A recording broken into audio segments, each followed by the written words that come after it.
Day 8 of Colts training camp in the books here at Grand Park in Westfield. It was a hot one, no question about that, but a lot of good work put in on field, as has been the case really throughout Colts training camp. Bit of a shorter practice following up the night practice on Thursday for these guys. That one was a very long practice, a lot of teamwork. But moving the ball, kind of some red zone periods, late in the clock situations, 2-minute drills. What'd you take away from this practice day 8? Yeah, good sense of urgency of like really honing in on like those finite details that you want before you go and take on another team next week. I thought in the red zone for 11 on 11, my initial reaction was Daniel Jones didn't have a bunch of time. I don't know if you want. I don't know if you want to secure that to the secondary, just blanketing the receivers, or if you want to shadow it to the Colts not having a lot of receivers because there continues to be injuries that are sort of piling up on that side of the ball. But that was kind of the initial thing that stood out to me today. Yeah, Alec Pierce still recovering from that ankle injury. He had surgery on, still hasn't partaken in camp yet. Josh Downs missing here on Saturday with a groin injury. Doesn't seem to be serious, but just sitting out probably due to going to New England next week. Never but yes, those groin injuries. Yeah, those are tough. You don't want to mess with those. But yes, on the pass rush, it feels like it was this defensive line who's had a solid camp. Feels like it was their best day. Felt like Latu was getting to the quarterback at a high rate. Yeah, for sure. And Jake Arthur, who you're going to hear from later on, says that he anticipated that he had 3 sacks in that game and really wants to turn the dial to 10 as we get through the midway point of training camp here. And I think that was a good step for him out there this afternoon to show some dominance in those situations down in the red zone. Yeah, it was really good stuff. Again, not a very long practice, not a ton of takeaway. For my money, Blake Grupe, leader in the clubhouse for the kicker competition. Louis Anarumo, you'll hear from him in a second, saying they're going to continue rotating those linebackers. That's a deep position, probably 6 guys rotating in. We're going to get some significant playing time. And you'll hear from Saud Gardner as well. Really good comments from him. Insightful stuff, especially on Shane Steichen and this Colts team at large. First time hearing from him this training camp. So enough of me here from the Colts coordinators, rookie linebacker Bryce Betcher, and Saud Gardner, the cornerback for the Colts. Defense been, and how nice is it to be out there with Mooney at the same time? It's been great. You know, the defense been bringing that energy at all 3 levels. You know, Mooney, you know, he been doing his thing. We've been talking to each other, making sure we're on the same page. Just making sure we all together as a defense. And, you know, I think we've been doing pretty good. Like, especially secondary, you know, since that's what I play. I feel like the secondary, you know, we pretty complete, you know, so, yeah. What do you make of Justin Wally? He's kind of been a guy that's standing out, according to Lou and Mooney as well. What have you seen from him? I mean, he nice, you know what I'm saying? His IQ for the game, for him to be young and have that much IQ, you know, is great. Obviously, he got all the physical intangibles. You know, he's quick. His instincts are top tier. You know what I'm saying? I like his footwork a lot. You know, he uses his feet a lot. Yeah, he just make plays. You mentioned that you want to be able to be on the ball more this year, but how do you stay engaged when you might not get tested as much as other quarterbacks? Like, does that weigh on you at all? How you kind of deal with that when you know any play could probably come back to you? You know, I don't even give myself no more excuses no more. I just be like, man, if I get 2 targets, I need 2 picks. I need 2, like, you know what I'm saying? That's how I think now. Because we was just joking. I think it was a play. I don't know who ran it, but we had watched the game where we played the Falcons. Drake London basically ran like a little out route, and I had looked back, perfect position. The ball didn't get thrown. There was somebody else in the meeting who had ran it. The ball got thrown. They made a play. And I'm like, dang, I just wish I could have got the ball thrown to me on that specific play, you know. But you know, it's one of those things. Whenever the ball is thrown, that's what Coach Chris Hewitt, Coach Ron, they just. Like, we all align right there. Like, no excuses. The ball get thrown your way, make a play. Like, I don't care if during the season I had 30 targets. It got to be 30 plays made on the ball. So, you know, that's what my mind is. And that's how my mind has changed over the years. And I feel like that's, you know, just a growth mindset, growth mentality, you know. So. What sticks out about Ashton Doolin and Nick Westbrook? You're going up against those guys a lot. Man, they've been giving me good work, all of us. It's just a blessing to just be able to go out there and just go against those guys. They're making me better, I'm making them better. But, you know, both of them present different challenges. Obviously, Nick, he got pretty good speed. Ashton, he be rolling. Both of them got pretty good hands, you know, and got pretty good route running. So, you know, it's just been great just being able to make them better, and they've been making me better. So. What excites you most about playing in Louis Anarumo's defense now mean, just the fact that, I got some of it under my belt already from last season and that I've been able to start from ground zero this upcoming year. So I'm able to just diagnose everything way faster instead of being in my head like what I got to do here, what I got to do here. You know what I'm saying? And then after you've had some time to reflect on it, what was last season like? You're battling injury here or there, get traded to a new team in the middle of the season, trying to pick up a new playbook for a team that was trying to make the playoffs. What was like? Was it as chaotic as it may have looked at to us? Yeah, it was chaotic. I'd be lying if I said otherwise. But I can't make no excuses. Hey, I got a call on Tuesday. We playing in Berlin on Sunday. That was the reality. It wasn't nothing else to talk about. And you playing all the plays, So it wasn't like no grace period, no let's get you acclimated to it was like learn all this in these few days, go do that. That's what you get paid for, basically. They didn't tell me that, but basically that's what that was. But yeah, man, it's just great to be here. Great to just be embraced by the fans, by you guys, and just be able to just be my best each and every day. But I can say that night scrimmage was a little crazy at 8 p.m. But like I said, no excuses. Talking about the injury from last year, that's where it really got me where I needed to be for that night scrimmage. Because I tried to take a nap, I couldn't go to sleep. So then when I got out there, I was just tired. But, just on the way, I was just like, man, I didn't even get to finish the last season. So it's really a blessing just to be out here at 8 p.m. playing a game that I love and got a true passion for. So you talked last year about you didn't win a lot in New York, and you came here. Obviously, you didn't get a chance to play enough or win enough. Winning is why you play. How motivating is that for you right now? I mean, we're going to win here. That's the reality, period, point blank. So, I don't really think about, the New York scene and all of that. This place, we're going to win here. We got, coaches. We talking about going against, Doolin and Nick, just being able to go against Coach Shane every day. That's really who I'm going against as well, because he's a top 3 play caller. I've obviously spent time with different play callers with the Jets. I've played against a decent amount of play callers, but he's top 3 easily. So just great just seeing all of it come together, and it's that's making me better. You know what I'm saying? Any cheats that I'm giving the offense, so they know all right, let's run this against them. Let's run this against the defense. So, it's great. We have everything that it takes to win here, and it ain't a doubt in my mind about that. What makes him top Last 3 one here, James. in your eyes? Man, he just know how to dice the defense up. Y'all job, y'all gonna be seeing, Dan, you doing X, Y, and Z, Dan, you doing this. I mean, Shane is really he's driving the ship for real. His play calling be great, and obviously, don't get me wrong, Daniel, he's playing he's playing like a top 5 quarterback right now.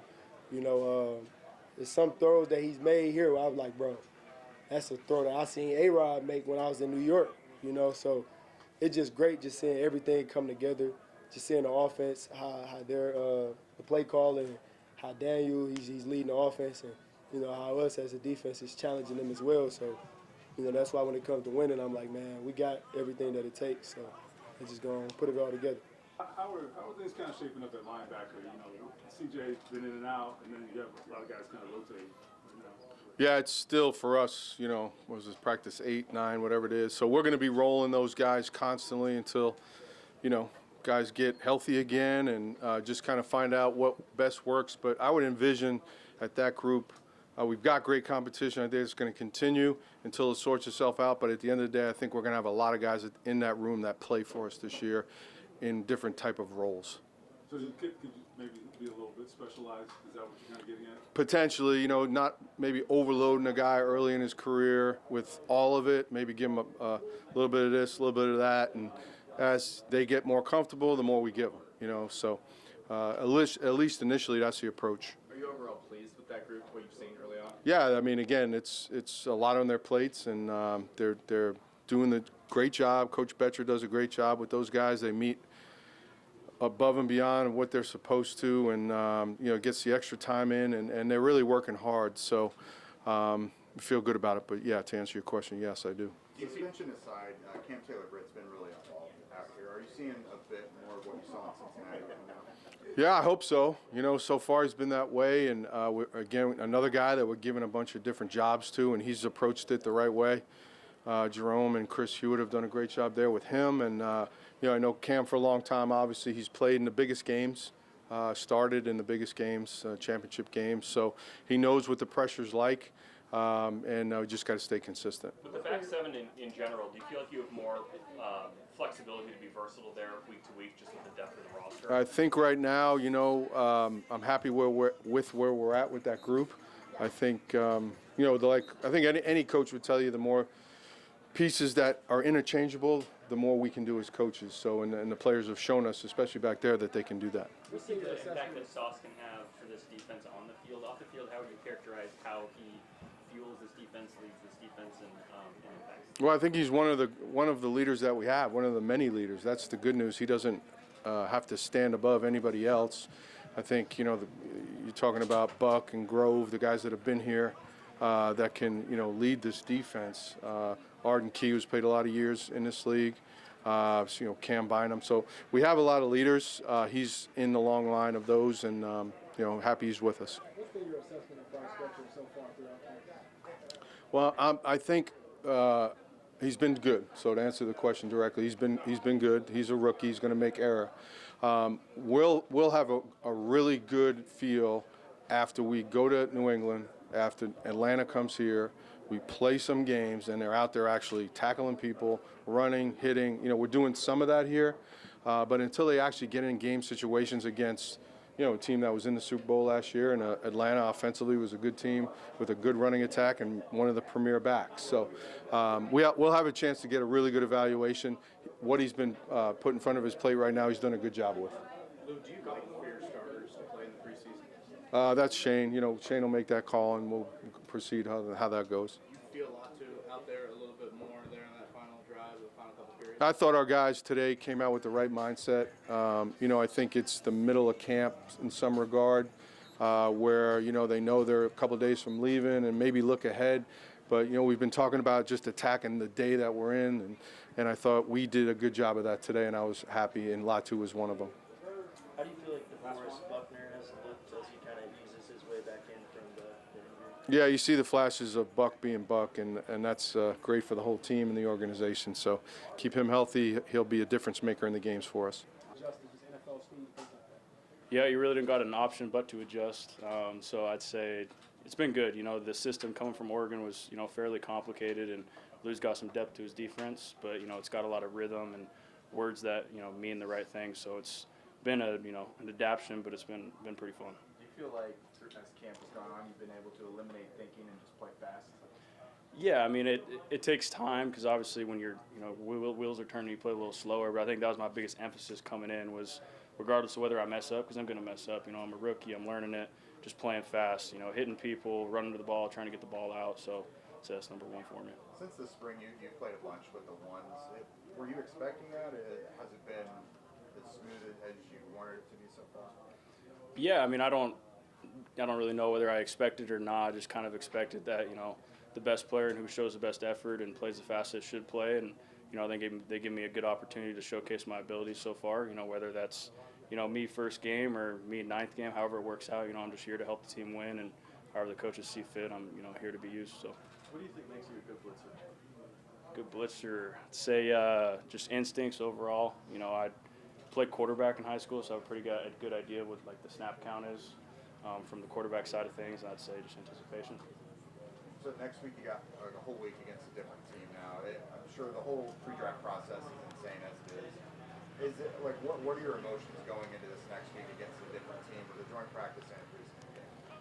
I'm just excited for the opportunity, to be honest. You know, obviously I got a whole lot of new teammates out here, but getting to know everybody once you hit each other for long enough, it's just, you know, blood in the water once you find another jersey to hit. So I'm just excited to get my real taste of, you know, NFL football and, you know, see what it's like. Were you a nice quarterback in high school, or were you just best athlete back then? Man, I think I could sling it a little bit. You know, I was more of a three-step drop kind of guy. First read wasn't open, I'd run it and tuck it. Okay. You know, didn't run out of bounds, try to run people over. So a little more of a running back. But I'd like to say I was pretty nice at throwing it when I could. He's in and out at receiver. Yeah. I mean, you don't want that, but has that allowed you guys to get a better look at what you do have? It's a great point. It sure has. You'd love everybody to be totally healthy. The reality of an NFL training camp is you're going to have guys with dings and little things that keep them out for a day or two, or sometimes a little bit of time.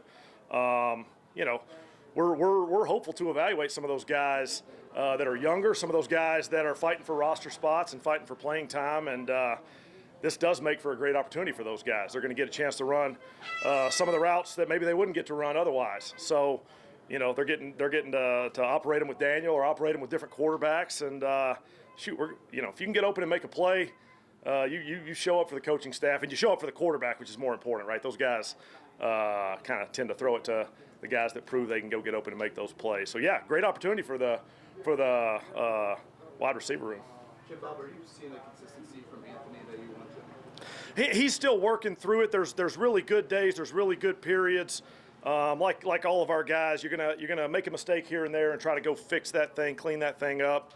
So we're working through that. Lou gives us a bunch of different looks on defense that create problems, and sometimes the disguise can be difficult. So if you're going out there and practicing, you're practicing perfectly, you're probably not getting enough out of practice. So we're competing against Lou in that defense, and there's mistakes being made. There's plenty of coaching for us to do, and for each of our players, there's improvement to be made in all areas, consistency being one of those. Coleman Owen has been pretty productive practice over practice. What does he do well out of that slot position? Yeah, I mean, kind of the core things that have to do with being a receiver, at least in the pass game, get open, catch the ball, be where the quarterback needs you to be. Coleman does all those things really, really well. Really does a nice job setting up routes and marrying different routes so that it is tougher to cover him. On a certain route, he may have an opportunity to use the same stem and break two directions or sit, and he's able to use that against the defense to maximum effect. He's doing a nice job right now getting open, and great opportunity here for him to get a bunch of reps and a bunch of routes and, see if he can carry that forward. Jim Bob, with Sauce on the other side, you got a lot of receivers rotating, going up against him. What is the difficulty of that matchup with his length and the way he plays? Yeah, great question. He's obviously a great player. Some of those play calling situations where you might target an outside receiver one-on-one on Sauce. We try to be very conscious of what we're asking our guys to do there. Sauce is so long. He's seen so much. Even at, he's a young player, but he's played a bunch of ball. He's seen a lot of things. Kind of diagnoses things well. You got to be really careful about the tells you have that he can pick up on. But ultimately, just a high-level cover guy who makes it tough on you to complete passes. His length, his athleticism, all those things, his intelligence, all those things play a big role in how he's having success. What do you want to see on McGowan when you get into these joint practices and preseason games? Yeah, practicing against good players from other teams is sometimes a challenge for a young player. You get to know our guys, you get to know our linebackers. Maybe you've picked up a blitz a few times and you're aware of which linebacker likes to blitz a certain way. Well, now you're going to go face off against the Patriots, then the Falcons, and do you know every single linebacker they have and how they like to blitz or how they like to cover you in a one-on-one or maybe what a run read is going to feel like with a different type of front. It's going to be a challenge just taking that Colts defense he's been going up against for a little while now and turning it into different opponents, whether that's personnel-based or scheme-based. We're interested in seeing how our guys adjust to those things, and it's big for young players to sort of go approach it that way. Where is he right now in terms of picking up pass protection assignments? Yeah, he's doing a nice job. It's the point in camp when those are starting to pick up a little bit. The complexity of Lou's install is starting to really show up. There's a bunch of different fronts, a bunch of different pressures. We're working through every aspect of those things. It hasn't been perfect. It's rarely perfect for a young back or a young offensive line picking up all those pressures. So, going from college to the NFL, oftentimes protection is the number one thing that running backs have to work on because it's just not quite asked of them as much in college. Seth is a big old strong guy. He works at it like crazy. He's really into the game, mentally studying his notes, preparing for each practice. We're really optimistic about him moving forward in that role, in that area, but he's got a lot of work to put in, and that's what all these padded practice give him. How would you assess the way Riley's been performing throughout training camp and things? He's done well. What do you see? Yeah, Riley's had some really nice plays. He's moved the offense at times. we're striving for more consistency out of our sort of second and third units as we go against that second and third defense, specifically in the scrimmage.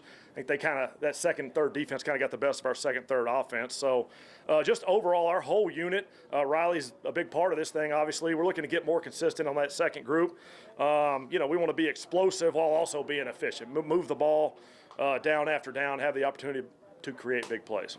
You and Lou collaborating before practice. Do you guys get together and talk about what you want to work on, what he wants to work on, or do you just go out? Well, great question. We have a lot of discussions in the offseason about how we want to structure our installs and structure our practice plans, practice schedules to marry those things.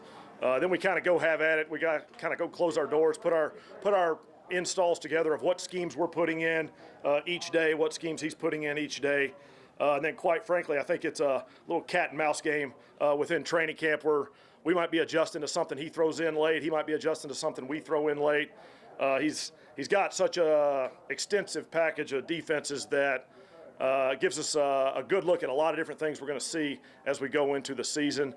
It's always fun to match up with Lou. And then especially when we get into some of these periods where maybe we don't script the plays. We call it, whether it's Shane or myself, however it's getting called. Plays are getting called out there, Lou's calling defenses, and the guys are going and playing. It's really fun to match up against them. Bob, whether last question, Daniel moving or throwing, have you been struck by anything particular now? He's doing a really nice job. Spring he was able to do some 7-on-7 work. Every note we've had has been optimistic going through that process. But to see him come out here day one of training camp, sort of take all the team reps, take all the 7-on-7 reps, hit the ground running, whether that's with his drops, with his footwork, with his ball handling, with his movement ability in the boot naked game, or just the sort of RPR game where we're reading the defensive end and maybe moving around. He's shown the capability to do all that, and we're really, really thankful that things are going well, and he's playing high-level ball right now. We got a long way to go until the season, but really optimistic about everything we're seeing. I'll just get it kicked off. Obviously, I'm sure there'll be more conversation about the kickers. There's not a huge update to give on the kickers. Obviously, big night, Thursday night. As we come into today, before we were kicking today, just looking at all kicks. So in practice, pre-practice, all the kicks that we've charted or filmed. There's highs and lows to both guys. I think it's been overall a solid work. Groupie overall is kicking 85%, and Schrader's kicking 83%. The bigger differentiation is going to be when they go live. Schrader hasn't been kicking as consistently as Groupie when we've been going live. Obviously, everybody has seen those live kicks and kind of discussed or known that. And Groupie's kicking 91% before today when we've gone live. But we kind of look at, the big picture overall, like we talked about last time, just to be able to see how are they kicking overall, what's their best ball look like, what are the timing, the rhythm, the mechanics on their best ball, versus is there an issue or something that we can highlight. Under the lights Thursday night, Schrader was 7 for 10. When we went live, Groupie was 8 for 10. I think we started off the night really good. Obviously, we want to kick it over 90%, which we didn't do that, so that wasn't totally at the standard. We did miss, some longer distance kicks as well. That's going to happen at times. You saw Groupie miss from 53, where he kind of opened his hips and pulled it to the left, which is the first time he's missed a live kick in any situation since being a Colt, both last year in the regular season. He never missed in practice or a game, and he didn't miss in OTAs or training camp up to that point. So, he's no longer pitching a perfect game. We can finally get over that hurdle. Overall, I thought he hit the ball really good. He ended up laying it short from 61. He kind of slipped into his plan a little bit. That's going to happen at times. He's not going to have he has a very good leg for his size, but it's not going to have elite leg strength. So when he's kicking from 60 plus, he's going to have to get a little bit more into that at times, more so than what Schrader would have to do. Today, I thought Groupie came out, kicked really well. He made 2, into half, situational kicks. He did miss 1 from 58. This is the first day we've really had conditions. We had a strong right to left wind, so there was a strong crosswind. Just his 1 miss today, he didn't quite play it in the wind, but that's great just for us to be able to get some conditions for the most part. When we've been out here kicking, it's been really good weather. It's really the same thing with Schrader. It's unreasonable to think after not kicking for 8 months and not really kicking in a full operation for 10 months that it was going to come out here and everything was going to be perfect. Some of that I think is mental, which is going to be natural, especially with kickers, that he wants to be kicking at the near perfect level he was last September. It's going to take some time for him to be able to get there. All of his misses have been pulled to the left, so there are, a little bit of an issue that we've addressed with some of those things. That's going to come down to rhythm, timing, and leg swing that he's looking to clean up. And we'll, just expect to see him progress as we continue to go through things. It's a sprint. It's not a marathon. So we're not judging who's the best kicker in the first 2 weeks. We're judging who is the best kicker to make us through the regular season that gives us the best chance to score points and win games. Looking on to the preseason first game, in the joint practice and in the preseason game, we're going to try to get as many guys reps as we possibly can and see how they can handle those reps. I think so far we've gotten more young guys reps, especially on the punt team, than we've ever had before. I think we have a really, really good young group of rookies that's done really well on punt, better so than any group that we've had in the first 2 years that I've been here. We'll continue to feed those guys as many reps as we possibly can. Usually in a preseason game, like each preseason game last year, we play over 50 guys on special teams in a game. So we're going to be rolling in as many guys as we can, give guys opportunities, see how they handle some of those things. It's very possible some young guys, right, are going to have some tough learning moments, but we'd rather have some of those learning moments in a preseason game than a regular season game. Gives us a chance to be able to evaluate guys that are going to be able to give us a chance to be successful in regular season. So we're really excited about that next week. Based on some injuries and things, returner-wise, as we go into the first preseason game, I think punt returner-wise, we'll be looking at Gould, Coleman, Owen, and Hagens are kind of be the main three guys that'll be ready to go for that. We'll start off, Gould and Coleman, Owen being more experienced guys that'll probably start off as the kickoff returners, but want to get some younger guys, especially Burks and McGowan, a chance to show what they can do as kickoff returners in the first preseason game. That's kind of what we got coming up. You mentioned the mental side of kicking. How do you help coach Spencer and Blake through the mental hurdles of that position? Yeah, I think the biggest thing is you just need the same mental routine every time you go on the field. So you want to be saying the same small phrase or 3 words to yourself so you're not overthinking or thinking about things. And it can be easy sometimes if you're not in a great rhythm to be thinking about, one issue you may have or to overthink and to hear the exact details you need to do. But you have to stay relaxed and smooth so that you have good timing, you're not leaning or too fast, or that you have a good leg swing. And the biggest thing is like the holder is the caddy. Right, so Rigo does an unbelievable job of making sure those guys are relaxed and locked in and trying to make sure that they're thinking about the phrase they need to be thinking about or staying focused on what they need to think about. And he can also feel, like usually Rigo can feel based on where their plant was and how the leg swing was. He can tell live, like, here's what happened, and he can then help them out immediately. So Rigo is really the big key piece to that. What are those 3 words? Well, every guy's something different. Right now, he's just thinking stay down and through the ball. But everybody's going to have, that's just an example of like everybody's going to have, I try to teach those guys to have something so they're not thinking about 10 things, they're not thinking about the crowd, they're just locked in on the one thing that they want to focus on improving. Has Jonathan Edwards really taken like a huge step forward as a gunner from last year to this year? I think he has, and I think he, some of the experience and stuff that he got last year was really good for him. He's a guy that in the first preseason game last year had an opportunity to make a tackle at gunner, and we don't quite fit it correctly in coverage, and they end up returning it to the house. Like he was the gunner that was right there. You go from that moment to where he is now. I think it's been leaps and bounds. He's extremely talented and has put in some extra work to get to the point where we expect him to have a really good year as being one of our top gunners. When it comes to this kicker battle, how big is the kickoff aspect of it, directing kicks and getting them where you guys want them to go? I think they're both really good kickoff guys. I think they both have been working on a variety of different kicks. Both of them were good kickoff guys for us last year. And at the end of the day for us, like we're going to expect our coverage to be really good. We're going to expect ourselves to play gapped out and play sound, very similar to what we did last year, and we played 3 different kickers. So if they don't have a trick kick or they don't have something special, that's fine. We're going to put the ball at the goal line. We're going to let the cover guys do their job. So the biggest part of the aspect of the evaluation is going to be field goal. I don't think kickoff's really going to come into the evaluation because we know both the guys can do what we need them to do. Talking about Rigo, I mean, going through a kicking competition where you have this consistent battery that's been together for almost a decade now with Luke and Rigo, just how beneficial is that in evaluating Spencer and Blake?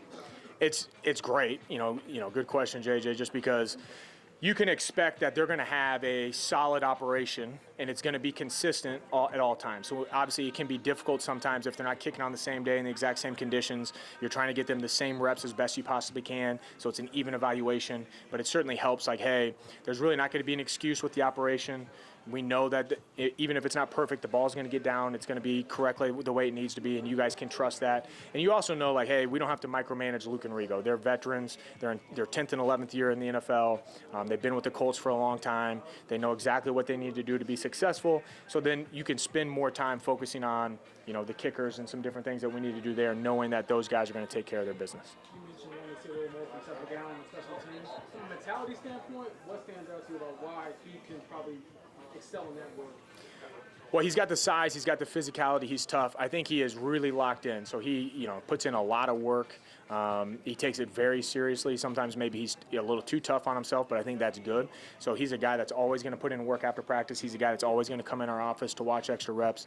I think he's very detailed and serious about it, and he loves football. So guys that love football, that have toughness, that play fast, you can find a role for them on special teams. Those are the guys you want, guys with passion that are just going to play with max effort. So some good words there from the coaches and players here for the Colts as we continue to wrap up day 8 here in Grand Park. Jake Arthur of Locked On Colts joining us as he always does. And yeah, Jake, just your first thoughts on how the day unfolded overall as a whole. Yeah, I mean, they are gearing up for New England. They've got the joint practice on Tuesday. They've got the preseason opener on Thursday. And they're kind of fine-tuning some things out here today. A lot of red zone, a lot of special teams as well. I thought they did decently well in the red zone portion of it. They also had a late game, minute 15 situation backed up to their own 35. I thought Daniel Jones in the first team offense relatively well given the circumstances of injuries. I had Daniel about 11 of 15 today.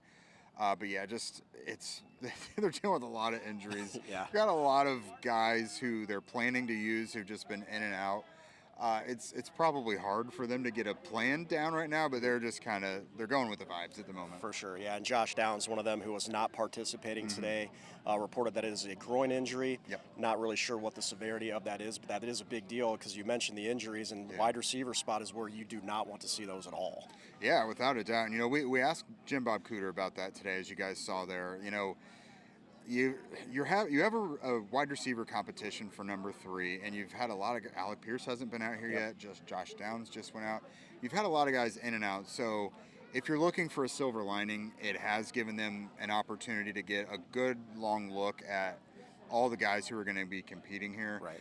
You're going to know what Ashton Doolin can do. You're going to know what Nick Westbrook-Akina can do. So if you're looking for some sort of sunshine through the injury rain, I think you're at least getting a good look at guys who you have to evaluate. And you did mention also as well that you accounted Liatu Latu potentially getting 3 sacks today. What do you like about the defensive front specifically with him this afternoon? Yeah, it's funny because he has had his hands full against right tackle Jalen Travis a little bit throughout camp. Travis just offers, I think, a unique blend of size, length, and just quickness that not a lot of tackles have. And I think it's been a little bit of an adjustment for Latu. But in this late game situation, the minute and 15 left, Latu kind of beat him like a drum. I had 3 total sacks on the day, 2 in that series.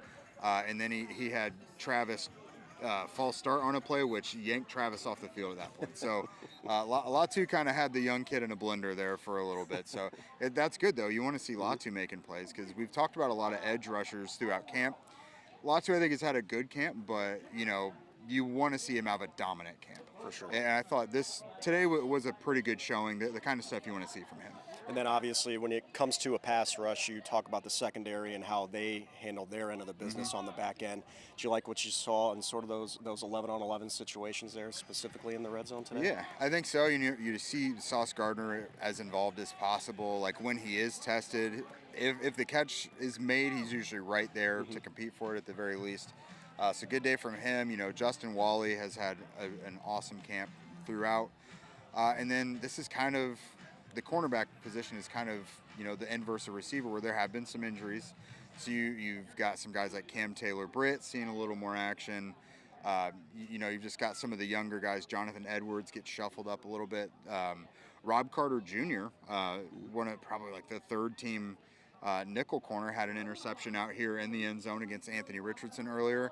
So you see some of these young guys kind of making some plays and taking advantage of the reps that they are getting. Yeah, for sure. And then I know we heard from Brian Mason as well.